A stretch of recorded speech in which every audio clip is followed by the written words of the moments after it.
Quand tu arrives à un certain âge, tu sais que la vie, elle est longue, mais elle est courte à la fois. J'ai l'impression que j'ai pas le droit de dire de conneries dans un cimetière. Ça m'est arrivé 2 ou 3 fois de trouver des choses un peu bizarres. Mais Ah ouais. la première fois que j'ai fait un enfant, à un moment donné, compliqué. Surtout quand tu croises le regard de la maman. Ça n'a pas un impact sur ta santé mentale?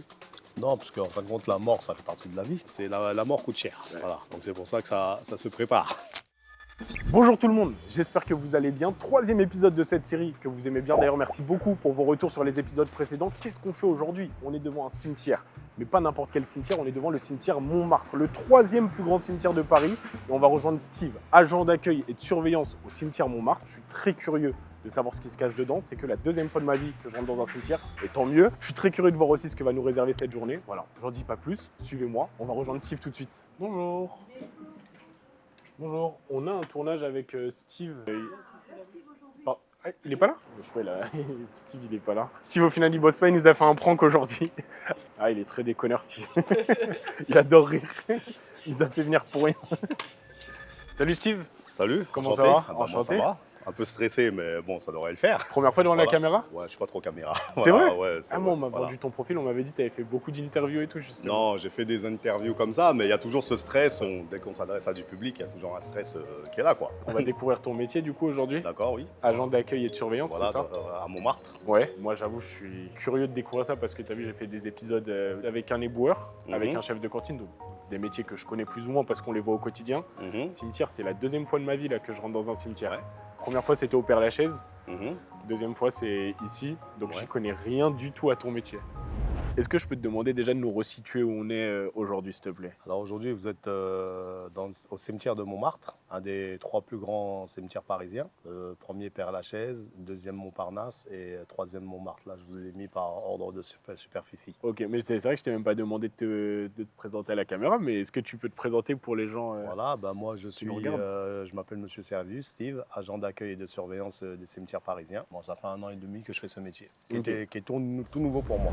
Alors, pour vous présenter le métier, moi je suis agent d'accueil. Le plus gros du métier, c'est faire les rondes, Ouais. tourner sur le site, voir tout ce qui ne va pas, s'il y a des dégradations qui ont été commises. Et on a une particularité, on participe aux inhumations, plus vulgairement enterrement. Ouais. Et notre boulot, c'est de vérifier que les inhumations soient faites dans les bonnes règles et pratiques et la bonne déontologie. Que les professionnels et les particuliers aient une conduite correcte dans le cimetière, qu'il n'y ait pas de débordement, j'aime pas dire ça, mais on est la police funéraire, entre guillemets. Ok.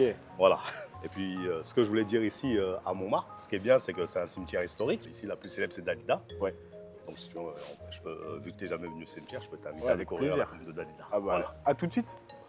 Moi, je te suis. Hein. D'accord. Le seul truc que j'avais vu de Dalida, c'était quand j'avais fait une visite de Montmartre à l'époque. Tu sais, il y a un buste de Dalida. Et sa poitrine, il me semble que c'est en bronze. Et tu vois, sur sa poitrine, c'est usé. Mais il y a une légende urbaine qui dit qu'en gros, quand tu touches les seins de Dalida, ça te porte bonheur ou je sais plus ce que c'est. Mais bref, t'as tout son buste qui est intact et t'as juste ses seins. À force que les gens les touchent, ils sont usés. Mais la statue que tu parles, elle est en dehors.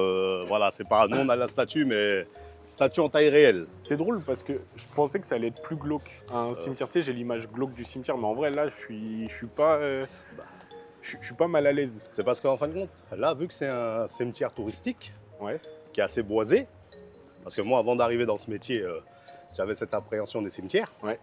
Et puis au final, c'est là que je me suis rendu compte que ça se visite. Et j'avais plein d'appréhensions et puis ça a disparu au fil des temps.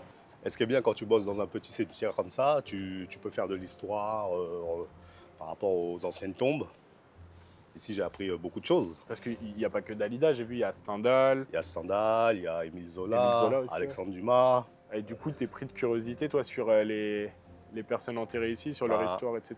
Moi, j'aime bien m'approprier le lieu. Ouais. Voilà, m'approprier le lieu. Déjà, pour se déplacer, c'est mieux. Bon, après, il faut s'intéresser. Bon, il y a un minimum l'endroit où tu bosses. Ouais. Parce que moi, Montmartre, j'étais comme le Parisien lambda. Montmartre, c'est la butte Montmartre et pas le cimetière Montmartre. Ouais. Voilà, en venant ici, j'ai découvert le cimetière Montmartre. Elle est vraiment belle, hein, la tombe. Et ça arrive des fois que des gens, sur la tombe de Dalida ou d'autres célébrités, ou même d'autres personnes, aient des comportements irrespectueux.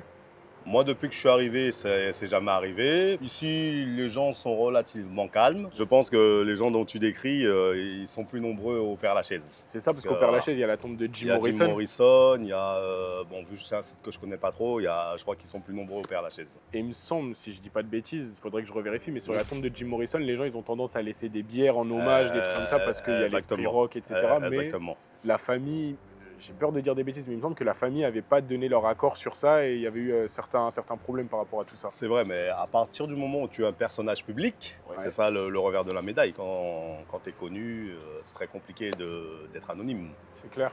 Et puis c'est très compliqué d'empêcher tes fans. Voilà, et puis on connaît à peu près la vie de Jim Morrison. Bah, ils sont plus accessibles comme ça déjà. Voilà. Donc, je sais qu'aux États-Unis, je sais pas si tu écoutes du rap, Si. mais il y a un rappeur XXXTentacion qui est mort jeune il y a quelques années. Et pareil, sa tombe, il y a beaucoup de ça. Il y a beaucoup de gens qui viennent se recueillir, mais il y a beaucoup de gens qui viennent, qui sont encore dans l'esprit un peu rockstar, rappeur, etc. Après, XXXTentacion, tu vois, c'est pas. Bon, c'est l'autre génération. C'est l'autre génération. Nous, on est beaucoup plus. Nous, le rap, c'est années 80-90, donc plus de messages, plus de. Ouais. Alors, le rap de maintenant, il y a des bons sons, mais. Il y a la tombe de Easy aussi, où Oui, Fabrice Eboué et Voilà. Thomas Nguijol étaient partis se recueillir. Ils avaient fait un pèlerinage sur la tombe de Easy. Ça, c'est plus ma génération. Donc, Donc, voilà. ok, non, franchement, elle est belle, elle est super belle la tombe. On n'est pas dans n'importe quel cimetière, c'est le cimetière Montmartre. Voilà. Et c'est où sont enterrées de grandes célébrités. Qu'est-ce qui différencie ce cimetière-là d'un cimetière plus classique, un cimetière communal classique? Déjà, le fait qu'ils profitent du rayonnement de la butte Montmartre. Et après, Montmartre, c'est le quartier des artistes. Et donc, beaucoup, après leur mort, de gens célèbres se sont fait enterrer ici. Donc, il y a la renommée. Et qu'est-ce qui différencie ce site d'un site plus classique? C'est qu'on reçoit du touriste. Donc, en une journée, vous pouvez croiser le monde entier. Ouais. Donc, je pense que dans un cimetière communal, c'est un peu plus restreint, c'est moins fréquenté. Toi, ça fait 1 an que tu travailles ici. Bah, avant, j'étais à la DJS, je faisais toujours de l'accueil, mais c'était un autre public. Voilà, j'accueillais des gens qui venaient de se détendre après le boulot, faire du sport. Ok. Et après, bon, au bout d'un moment, j'ai voulu me réorienter. Et je suis arrivé dans les cimetières, je dirais pas par accident, mais c'était pas mon idée de base. Et puis au final, ça m'a plu. Je me suis rendu compte que bon, je suis plus utile là, après, entre guillemets, que voilà. Là, on a Hector Berlioz, célèbre musicien. C'était le square à côté de chez moi quand Voilà. j'étais petit. Donc tu vois, Tous les ici, sports, ce qui est bien dans ce métier, tu vois, tu as le côté découverte et tu as le côté histoire. Parce que Ouais. moi, Hector Berlioz, bon, c'est pas trop ma tasse de thé. Je le connaissais, je l'ai connu là. Voilà, je savais qu'il faisait de la musique classique. Ok. Et puis de voir là où il est enterré, voilà quoi. Tu dois avoir plein d'histoires avec les gens qui sont enterrés ici. Ouais, en un an, t'en fais pas trop, mais bon, après, tu apprends qui est qui. Bon, déjà, juste de savoir qui est qui. Et puis, quand quelqu'un te demande un renseignement, le fait que tu lui apportes un renseignement clair et précis, donc, ouais, déjà, t'as fait ta journée, quoi. La personne voit que tu maîtrises ton site, que tu la renseignes. Ouais.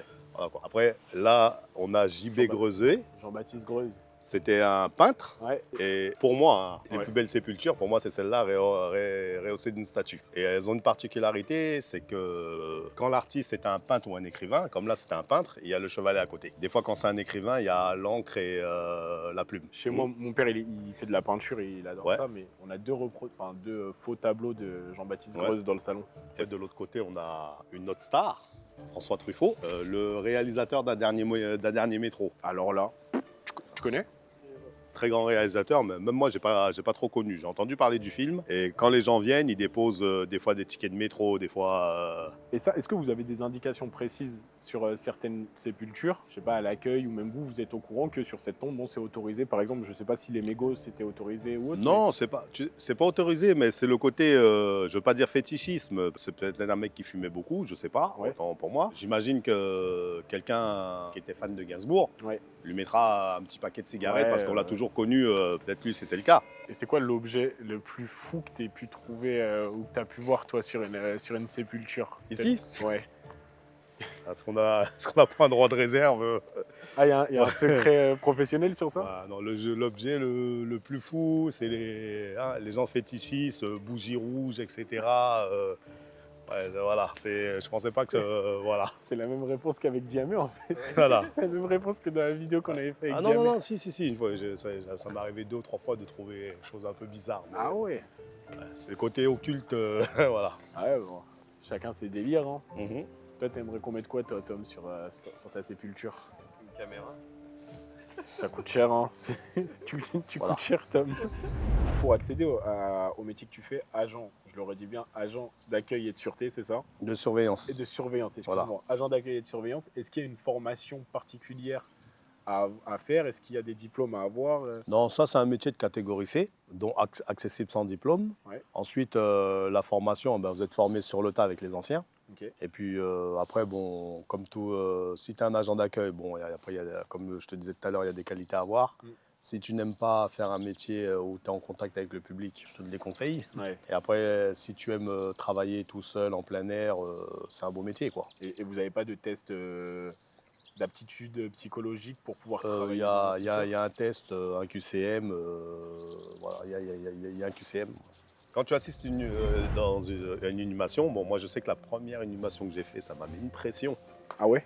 Bah, parce que je venais pas des cimetières. Ouais. Moi, bon, j'avais l'habitude d'accueillir du public, mais là, dans ce genre d'accueil, vu que les gens viennent dans un moment qui n'est pas forcément agréable dans leur vie, donc en fin de compte, il faut qu'on soit là, tout en surveillant, mais tout en n'étant pas là. Ouais. Donc il faut savoir se placer, il faut ne pas gêner la cérémonie, et puis avoir ce tact et des fois quand c'est trop long, dire discrètement au maître de cérémonie d'accélérer un peu.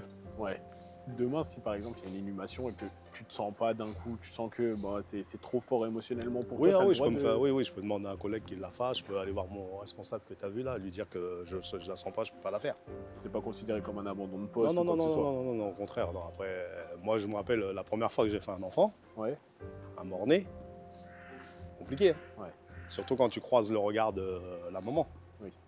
C'est très compliqué. Mais bon, après on essaye de...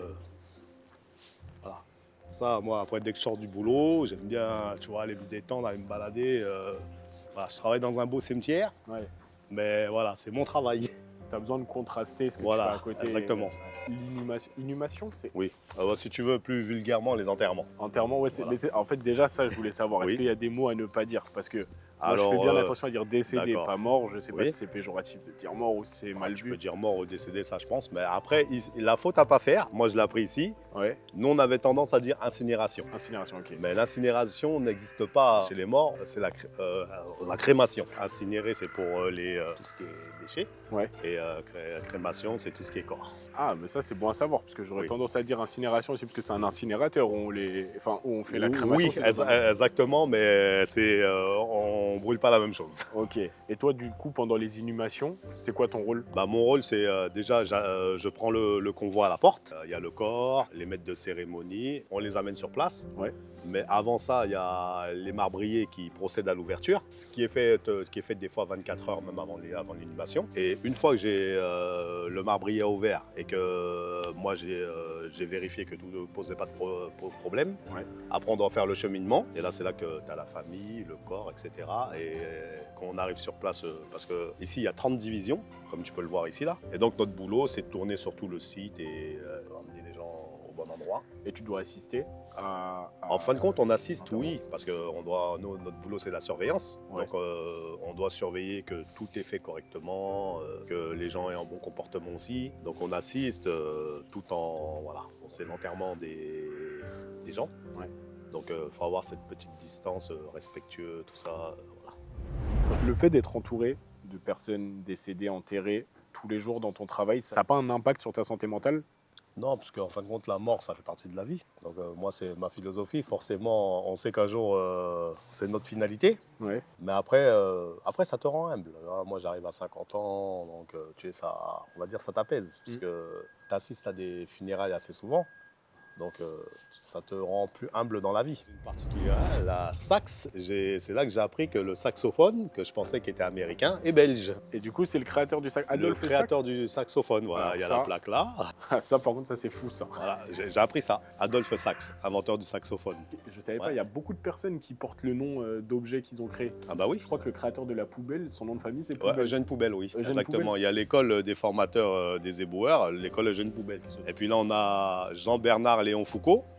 Alors lui, il a inventé plein de choses. Ça n'a rien à voir avec Jean-Pierre Foucault, ça. Non, non, non, non. Ok. Lui, on lui doit le microscope, le pendule, le gyroscope, le télescope et Régulateur. régulateur. Il y a des limites sur les sépultures. C'est-à-dire que moi, demain, si par exemple, je fais le choix que ma tombe, ce soit une Ferrari, je te dis n'importe quoi, hein, j'ai le droit. ou est-ce qu'il y a des limites? Normalement, il y a... Bon, c'est un peu de l'urbanisme, hein. Ça pourrait être compliqué à réaliser. Ok, comme tu as dit, c'est de l'urbanisme, mais il y a une, j'ai pas le mot, mais une direction artistique à respecter Oui, dans le cimetière. oui, quand même, oui, on fait pas n'importe quoi. Peut-être avant, ça aurait pu être toléré. Ouais, Je pense que maintenant, ça peut être, ouais, ça s'appelle pas Michael Schumacher. ouais, Voilà, ça va être difficilement réalisable. ok, Tu vois, c'est comme celle-là. Maurice Siné, c'était un dessinateur, illustrateur de la trempe des Cabu et compagnie. d'accord.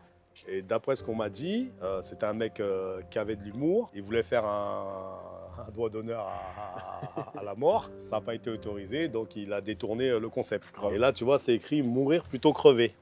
Tu vois, jusqu'au bout, quoi. Mais bon, vu que c'est un peu sale, là, c'est écrit comme ça, là, en noir, mourir plutôt crever. Ok. Je pense pas qu'aujourd'hui, avec les lois, les bonnes mœurs, je pense pas que ça serait toléré. Mais c'est dommage, pour moi, on Mm. devrait avoir le choix, on devrait être libre de pouvoir faire ce qu'on veut sur sa tombe. Ouais, mais la loi elle te dit la liberté des autres commence là où s'arrête celle d'autrui, C'est tu vrai. vois. Oui, c'est vrai que surtout si ça, c'est Voilà, vers là-bas. voilà. On va aller voir, on a une célébrité, Dick Rivers. Dick Rivers. Ah bah oui, Ouais. bah oui. Ça vous parle? Bah bien sûr. Ah non, ça c'est Fox River, ça c'est dans Prison. Ça c'est Prison Break. Ah mince. Et il faisait quoi, Dick Rivers? Rock'n'roll, la tombe elle parle d'elle-même. Ah Hein. ouais, elle est belle. Tu vois, Route 66, guitare bleue. Plus, il a une particularité, il est mort le jour de son anniversaire. Ah ouais. Date de naissance 24-04, date de mort 24-04. Ah, c'est symbolique ça. Bon, comme je te disais, France Gall et Michel Berger, les plus demandés, Ouais. c'est les chanteurs. Ouais. Voilà, et leurs filles. Un morceau de France Gall là tout de suite, tu saurais me dire? Babaca, où es-tu? Bon, il n'était pas né peut-être. Peut-être, ouais. Il jouait du piano debout. Peut-être un détail pour vous. Voilà. Mais pour elle, ça veut dire beaucoup. Ça veut dire qu'elle était libre. C'est bon, il est prêt pour la Starac. Ça va, franchement, ça se passe bien. Bonne découverte du truc. Je pensais que c'était plus sacré le cimetière. Mais ça va, c'est chill. C'est chill. Franchement, c'est cool. Toi, t'aimerais bien être enterré? Bon, je pense qu'on. Franchement, j'en ai un peu rien à cirer de ce qui se passe après. Ouais. Ouais, avec tout le respect. Waouh, mais c'est pas la question. Moi, je pense que je donnerais mon corps à la science. Mais alors, tu sais que t'as pas le choix. Si tu, si tu Non, faut refuses pas, préciser. ouais, faut Ouais. préciser. Je pensais que c'était beaucoup plus sacralisé le cimetière. Bon, j'espère que j'y retournerai pas avant longtemps hein, quand même. Mais franchement, il est cool, hein, Steve. Hein. Bah ouais, il est cool. Il est cool de ouf. Mais c'est bizarre parce que j'ai l'impression que je peux pas tout dire. J'ai l'impression que j'ai pas le droit de dire de conneries dans un cimetière. Tu vois, quand il y avait Alphonse Sax, je voulais lui dire Walid Sax, mais ça allait être. Ça y Donc est, là, porte ouverte. j'ai ouvert le deuxième accès, la porte Gadron. Parce qu'on a deux accès ici. J'imagine un énorme grillage. Là, des fois, les gens qui habitent là, bah, ils coupent à travers le cimetière voilà, pour aller plus vite que de faire le grand tour. Et comment vous faites pour vous assurer le soir qu'il n'y ait plus personne? Bon, on tourne. Le soir, on a des petites cloches, on sonne. Ah ouais? à cloche à main, on sonne. On tourne à vélo. Et Ah puis, bah il y a la grande cloche aussi. Mais en général, quand quelqu'un est enfermé dans le cimetière, s'il arrive devant la porte, elle est fermée. Il peut appeler le commissariat du 18e. Mais le temps qu'une équipe elle vienne, ça peut prendre du temps. Toi, quand t'es arrivé là, quand t'as commencé à bosser ici, Ouais. t'avais pas un peu peur au début? Peur, non, mais après, tu sais, chez nous, moi je suis antillais, franchement, les cimetières, voilà, on y va juste pour enterrer les gens. Ok. Donc j'avais cette appréhension, comme tout le monde, tu vas ramener des esprits chez toi, tu vas un petit côté mystique. Ouais. Mais après, une fois que tu es dedans, ça disparaît vite, quoi. Ok. Mais t'as jamais ressenti un truc de, tu sais, la présence des personnes autour de toi qui sont enterrées? T'as jamais ressenti Après, un truc comme ça? Ça des fois, tu peux te balader, il y a une atmosphère. Mais après, tout dépend, comme tu dis, de ta spiritualité. Ouais. Des fois, quand tu passes dans des endroits, il y a une atmosphère, mais après, il faut savoir faire la part des choses. Toi, t'es autant au contact des personnes vivantes, justement, via l'accueil, Mhm. etc., que des personnes décédées. T'accordes le même respect aux deux? Oui. Oui. Obligatoire. Après, c'est une question d'éducation. Moi, je respecte tout le monde. Oui. Voilà. Donc, moi, j'estime, quand tu es dans le respect mutuel, c'est important. Et puis, peu importe, moi, en tant qu'agent d'accueil, demain, une fois que j'ai quitté mon boulot d'agent d'accueil, je deviens un citoyen lambda. Donc, moi, l'accueil parfait, c'est qui est fait dans le respect, la courtoisie et avoir des réponses claires et précises. Voilà, parce qu'on est aussi des usagers. Même si dans le travail, je suis agent d'accueil. Voilà, je suis monsieur et madame tout le monde. Ouais. Après là, c'est ma partie préférée du cimetière. On a un joli spot, c'est là que je me perds souvent. Voilà, quoi. Après ça, Wow. mais, voilà. C'est quoi les choses à ne pas faire dans un cimetière, ce qu'il faut absolument pas faire? Bon, ici on est dans un cimetière et puis bon, il est boisé, donc les gens peuvent croire que c'est un parc. Ouais. Donc les règles, faut avoir une bonne conduite. Bon, on court pas. Mais après, les règles aussi, elles sont adaptées maintenant. Avant, il fallait rentrer dans une tenue décente. Maintenant, je crois ça, on est très souple là-dessus. Après, faut pas boire. Bon, normalement, t'as pas le droit de manger, mais on est très souple là-dessus. Parce que les gens, des fois, prennent leur sandwich à la main. Donc, avec le temps, ça s'adapte. Ouais. Voilà. Mais faut pas avoir un comportement offensant. Ah, bon, après, il y a une façon de dire aussi. Des fois, nous, ça nous arrive qu'il y a un jogger qui passe. Ah, ben, on l'interpelle, on lui dit que bon, le jogging est interdit, mais il peut marcher. Ouais. Voilà. Et faire du bruit, enfin, est-ce que c'est un lieu Non, sacré comme un... faire du bruit, tu vas vite fait. Des fois, on a des petits jeunes qui arrivent avec l'enceinte. Tout de suite, ils comprennent, parce qu'on nous prévient tout de suite. Oui. Ça reste un lieu de recueillement. Voilà, c'est quand même un cimetière. C'est comme une église. Quand tu rentres, il y a un certain comportement à avoir, une certaine règle déontologique à avoir. Ouais. Voilà. Ouais, c'est un lieu sacré, hein, mine de Voilà. rien. Oui, non, c'est un lieu de recueillement, c'est un lieu sacré quand même. Voilà. En fait, t'es un peu la personne qui... comment je pourrais formuler ça? T'es un peu la personne qui conserve la dignité de ces gens qui sont plus là. Compliqué. Non? Ouais. Je sais pas, peut-être que je m'avance un peu trop, mais t'es un peu le gardien de leur dignité. Oui, on va. Pas de. Comment on pourrait dire ça? C'est. Peut-être que c'est mal formulé. En tout cas, Ouais. c'est comme ça que j'imagine la chose, de faire en sorte que personne ne C'est- dégrade de sépulture, que personne ne manque de respect aux défunts. Oui, on va dire ça. Vu comme ça, oui, on va dire ça comme ça. Voilà. Ouais. On va dire ça comme ça. Voilà. J'ai essayé de faire quelque chose de poétique. Voilà. Et est-ce que ça coûte plus cher, par exemple, pour un particulier ou n'importe qui, de se faire enterrer ici plutôt que dans un autre cimetière parce qu'il est réputé, ce cimetière? Après, honnêtement, tout dépend. C'est selon vos moyens. La mort coûte cher. Ouais. Voilà. Donc c'est pour ça que ça se prépare. Oui, non, mais je veux Voilà. dire en fonction de la popularité du cimetière, que ce soit lui ou un Non, autre. après, hein, mais tout dépend de ce que toi, tu veux. Tu vois, ça dépend de tes dernières volontés. Ah, c'est la concession plutôt qui coûte. Voilà, c'est tout ce qui est varie. voilà, toute la concession, mais bon après c'est onéreux. Moi pour avoir enterré mon père, je sais que Ouais. c'est onéreux. Je pensais me faire enterrer. Ouais. Après quand je vois la lourdeur administrative derrière, des fois une crémation et puis après tout, hein, je suis mort. Hein. Voilà, c'est mon point de vue personnel. Hein. Non, mais je suis totalement Voilà. d'accord aussi. Voilà. Je me dis, j'ai pas envie de laisser des Exactement. enfin, ouais, en vrai, ça reste des galères administratives, Voilà. financières, etc. À mes enfants, à mes petits-enfants si j'en ai, hein, ou à mes Voilà. nièces, mes neveux, Bah oui. ma famille, peu importe. Mais ouais, non, moi, ça va être, je pense, j'ai oublié le nom que tu m'avais dit tout à l'heure. Une crémation. Crémation, ouais, Ouais. crémation directe. Hein. Je trouve ça même un peu plus beau, un peu plus poétique, la crémation et le jet des cendres. Ouais, mais après moi aussi je suis comme toi, hein, mais moi j'aurais aimé faire une crémation. Tu vois, j'étais sur le bord de la plage. Ça, Tu je vois, trouve ça j'aime bien la mer, Je trouve ça beau, ça. mais c'est interdit par la loi. C'est vrai. Voilà. Avant c'était autorisé, mais maintenant c'est devenu très réglementé. Le seul décès comme ça que j'ai connu très proche de moi, c'était ma chienne. Bon, c'est pas un humain, mais Ouais. c'était tout comme pour moi, tu vois. C'était 17 ans de vie.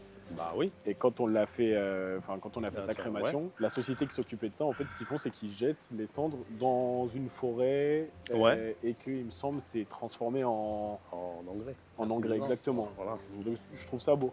Ouais. Ça m'a fait mal, j'étais triste, mais j'ai trouvé ça beau de me dire, ok, bon bah, il y aura de la vie après la mort. Bah oui, moi j'ai un bulle cahier, j'ai gardé 13 ans. Quand il est mort, j'ai pleuré comme une madeleine. Ouais. Moi j'aurais jamais pensé pleurer pour un chien. Ouais. Alors, Non, moi, je bah pense non. que j'ai un caractère. Mais c'est le jour où ça arrive. On m'a dit, bon, mon chien, c'est fini. Je me suis effondré. Ouais, bah, ça fait Voilà. partie de la famille. Ça Hein. faisait bizarre après. Ah, bah, c'est horrible. Donc là, on a Stendhal, le rouge et le noir. Ouais. Je crois que je l'ai lu 3 fois dans ma scolarité, ce livre. Ouais, il a traumatisé beaucoup de gens. Ah ouais, horrible. Horrible. J'ai dû le lire au lycée, au collège et à la fac. Les crottes de Corneille. Ah là là. Je me dis... Alors, sinon, tu fais sur l'herbe comme ça. Crotte de Corneille. Parce qu'on vient de loin. Et est-ce qu'il y a des gens ici qui sont inhumés, qui sont pas forcément appréciés? Tu sais, je pense à... Bon, la comparaison, elle est folle, hein, mais Jeffrey Dahmer, par exemple. Je sais pas si tu as vu la série sur Netflix. Oui, j'ai vu la série. Ici, on en a un. Il y a son fan club. On a, comment ça s'appelle? La famille Sanson. Véronique Sanson? Non, Sanson, pas la chanteuse. Hein. C'était la dernière famille de bourreaux de France. Et Ah, c'est eux wow. qui ont eu, ils ont eu, je sais pas si c'est, je pense pas que c'est Louis XVI, mais Ouais. ils ont guillotiné pas mal de monde quand t'es ici. Ah ouais? Ouais. Mais, tu vois, c'est le côté historique. Ouais. Et là aussi, ça va se rapprocher. Puget? Non, Puget peut-être il est connu, mais voilà. Peut-être pour l'huile d'olive. Là, tu as Annie Fratellini, ça a été la première femme clown. Ok. Voilà, bon à savoir. Ah, je vais. Non, c'est pour une bonne blague. Tu connais? Femme clown, je sais pas. Ah, mais je crois que tu connaissais. Toi. Voilà. C'était une galère, toi. Tu dis, elle envoie des bonnes blagues. Bah, je sais pas, femme clown, c'est que. Femme clown en cirque. Tu vois, cette sépulture-là. Alors après, tu apprends avec les gens, hein, parce que tout le temps, je passais devant. En fin de compte, c'est le professeur Granger qui travaillait avec Pasteur. Tout le monde en a retenu Pasteur, mais c'est la première vaccination contre la tuberculose. Et la particularité de cette tombe, la première famille qui a reçu le vaccin contre la tuberculose, elle est représentée là. Et puis, quand on fait le tour, on voit le professeur Granger qui fait son premier vaccin contre la tuberculose, et juste derrière, il y a Pasteur. Ok. Bonjour. Et là, c'est la dame qui nourrit les chats. Enchanté. Très gentil. Enchanté, Voilà. madame. Ah oui. C'est un beau reportage alors. Ah bah Ah oui. Ça va être génial. Il y a Madame Laboulu là. Mais oui, c'est ce que je viens de voir. Bah oui, la French Cancan. Voilà, Bien exactement. sûr, ça je connais ça pour le coup. Bah oui. Et vous voyez, les gens vous apprennent encore. Ouais, Grave. donc c'est. Madame Louise Lebel, Voilà. on m'a dit que c'était Jacques Chirac qui l'avait fait mettre ici.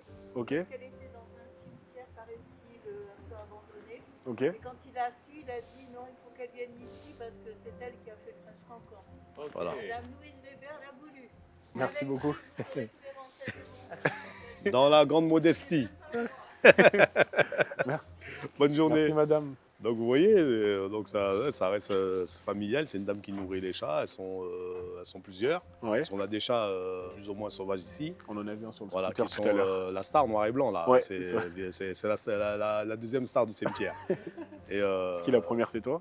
Non, la première, non. non. Et puis les gens, vous voyez, vous apprenez avec les gens. Et donc, voilà, très gentille dame. Et donc ici repose la Goulue, l'inventrice du French Cancan. Ouais. Et faut se dire qu'à l'époque, le Moulin Rouge, à l'époque, n'avait pas les lettres de noblesse qu'il a maintenant. Puis quand tu entends le nom La Goulue, quand tu sais bon, l'histoire du Moulin Rouge, qui était un endroit pas très fréquentable à l'époque, maintenant Ouais. qu'il est devenu. Donc, moi, quand j'entends quelqu'un s'appeler La Goulue, bon, on va dire elle était gourmande. On va dire ça comme ça. Voilà. C'est vrai. Voilà. Mais par contre, ce qui est bien, hormis son histoire là, qu'elle a bossé au Moulin Rouge, c'est une femme, elle a été très riche, elle a été ruinée, donc elle est une vraie philanthrope et une femme d'affaires. Ok. Voilà, elle a une sacrée histoire cette dame-là. C'est ça la cloche dont tu me parlais? Voilà, c'est ça, voilà, à la fin de service, à 17h15, Ouais. on la sonne et on passe avec... Ah. Voilà, donc on passe dans les divisions, comme je t'ai montré, Ok. et puis on sonne la cloche. À l'ancienne, Ouais, grave. voilà. Comment est-ce que tu ferais toi pour convaincre quelqu'un de faire ce métier? Comme vous avez fait aujourd'hui, je lui montrerai le côté qu'il ne connaît pas parce que le public, les gens lambda pensent qu'on bosse qu'avec les morts alors qu'on travaille avec les vivants. Sachez que dans un cimetière, il y a le côté historique, il y a le côté architecture de certaines tombes. Donc j'invite les gens à pousser la porte des cimetières, puis de se balader, de déambuler et puis on apprend beaucoup de choses. Voilà, il n'y a pas que le côté glauque. Ouais, génial. Bah, c'est tout pour moi. Si jamais tu as un mot, quelque chose à dire, le mot de la fin comme tu veux, franchement, ta carte Alors, blanche. moi, j'invite tous ceux qui sont intéressés par ce métier, n'ayez pas d'appréhension. Faites comme moi, venez le découvrir. Moi, au début, j'étais rempli d'appréhension. Maintenant, ça fait 1 an que je suis agent d'accueil et surveillance. Tous les doutes se sont levés. C'est un métier intéressant, passionnant. Et puis, on est quand même sur un site qui a une histoire. Les 3 cimetières parisiens ont une histoire. Donc, voilà, pour ceux qui sont férus d'histoire, on est au bon endroit. Super, Voilà. c'était top. Merci Ok. beaucoup. En tout cas, voilà. C'était trop cool. Plaisir.